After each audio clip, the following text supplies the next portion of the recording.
বাংলাদেশ শ্রম আইন ২০০৬-এর লে-অফ বিষয়ে কিছু ধারা আজকে আমরা দেখব। লে-অফকৃত শ্রমিকগণের ক্ষতিপূরণের অধিকার, লে-অফকৃত শ্রমিকগণের মাস্টার রোল। কতিপয় ক্ষেত্রে লে-অফকৃত শ্রমিকগণ ক্ষতিপূরণ পাইবার অধিকারী হবে না। তো প্রথমে দেখতেছি আমরা লে-অফের একটা সংজ্ঞা। লে-অফ অর্থ কয়লা, শক্তি বা কাঁচামালের স্বল্পতা অথবা মাল জমে থাকা অথবা যন্ত্রপাতি বা কলকবজা বিকল বা ভেঙে যাওয়ার কারণে কোনো শ্রমিককে কাজ দিতে মালিকের ব্যর্থতা, অস্বীকৃতি বা অক্ষমতা। লে-অফকৃত শ্রমিকগণের ক্ষতিপূরণ অধিকার ধারা ১৬-র ১-এ বলা আছে, যে ক্ষেত্রে বদলি বা সাময়িক শ্রমিক নয় এরূপ কোনো শ্রমিককে যার নাম কোনো প্রতিষ্ঠানের মাস্টার রোল অন্তর্ভুক্ত আছে এবং যিনি মালিকের অধীন অন্তত ১ বছর চাকরি সম্পন্ন করেছে লে-অফ করা হয়, তাহলে মালিক তাকে সাপ্তাহিক ছুটির দিন ব্যতীত তাকে লে-অফের সকল দিনের জন্য ক্ষতিপূরণ প্রদান করবে।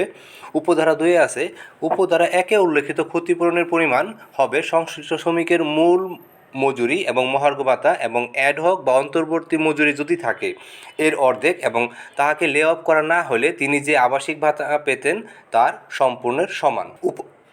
উপধারা ৩-এ আছে, যে বদলি শ্রমিকের নাম কোনো প্রতিষ্ঠানের মাস্টার রোলে অন্তর্ভুক্ত আছে তিনি এই ধারার প্রয়োজনে বদলি বলে গণ্য হবেন না যদি তিনি উক্ত প্রতিষ্ঠানে অবিচ্ছিন্নভাবে ১ বছর চাকুরি সম্পন্ন করে থাকেন। উপধারা ৪-এ আছে, মালিক এবং শ্রমিকের মধ্যে ভিন্নরূপ কোনো চুক্তি না থাকলে কোনো শ্রমিক এই ধারার অধীন কোনো পঞ্জিকা বছরে ৪৫ দিনের অধিক সময়ের জন্য ক্ষতিপূরণ পাবেন না।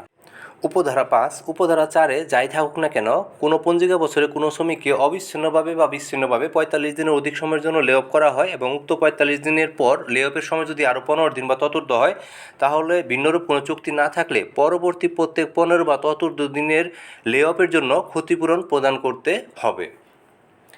উপধারা ৬ রয়েছে, উপধারা ৫-এ উল্লেখিত ক্ষতিপূরণের পরিমাণ হবে সংশ্লিষ্ট শ্রমিকের মূল মজুরি এবং মহার্ঘ ভাতা এবং অ্যাডহক বা অন্তর্বর্তী মজুরি যদি থাকে এর ১/৪ এবং যদি আবাসিক ভাতা থাকে তাহার সম্পূর্ণের সমান। উপধারা ৭, কোনো ক্ষেত্রে যদি শ্রমিককে কোনো পঞ্জিকা বছরে উপর উল্লেখিত প্রথম ৪৫ দিনের লে-অফের পর কোনো অবিচ্ছিন্ন ১৫ দিন বা ততোর্ধ্ব সময়ের জন্য লে-অফ করতে হয় তাহলে মালিক উক্ত শ্রমিককে লে-অফের পরিবর্তে ধারা ২০-এর অধীন ছাঁটাই করতে পারবেন।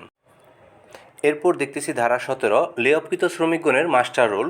কোনো প্রতিষ্ঠানে শ্রমিকগণকে লে-অফ করা সত্ত্বেও মালিককে তাদের জন্য মাস্টার রোল সংরক্ষণ করতে হবে এবং স্বাভাবিক কর্মসময়ে লে-অফকৃত শ্রমিকগণের মধ্যে যারা কাজের জন্য হাজিরা দিবেন তাদের নাম উহাতে লিপিবদ্ধ করার ব্যবস্থা করবেন। তবে শর্ত থাকে যে অন্য কোনোভাবে মাস্টার রোল সংরক্ষণ বা মাস্টার রোলে কোনো শ্রমিক নিয়োগ করা যাবে না। ধারা ১৮-তে রয়েছে, এই অধ্যায়ে অন্যত্র যাই কিছু থাকুক না কেন কোনো লে-অফকৃত শ্রমিককে ক্ষতিপূরণ প্রদেয় হবে না যদি তিনি একই প্রতিষ্ঠানে বা একই মালিকের অধীন একই শহরে বা গ্রামে বা ৮ কিলোমিটার দূরত্বের মধ্যে ভিন্ন কোনো প্রতিষ্ঠানে দক্ষতা বা পূর্বযোগ্যতার প্রয়োজন নাই এরূপ কোনো বিকল্প পদে একই মজুরিতে কাজ করতে অস্বীকার করেন। ক্ষতে রয়েছে, তিনি মালিকের নির্দেশ সত্ত্বেও অন্তত দিনে একবার প্রতিষ্ঠানের স্বাভাবিক কর্ম সময়ের মধ্যে কোনো নির্দিষ্ট সময়ে কাজের জন্য হাজিরা না দেন। উপধারা ১-এর খ উদ্দেশ্যে যদি লে-অফকৃত কোনো শ্রমিক কোনো দিনে স্বাভাবিক কর্মসময়ের মধ্যে নির্ধারিত কোনো সময়ে কাজের জন্য হাজিরা দেন এবং হাজিরার ২ ঘন্টার মধ্যে তাকে কোনো কাজ দেওয়া না হয় তিনি সেই দিনের জন্য এই ধারার অধীন লে-অফ হয়েছে বলে গণ্য হবে।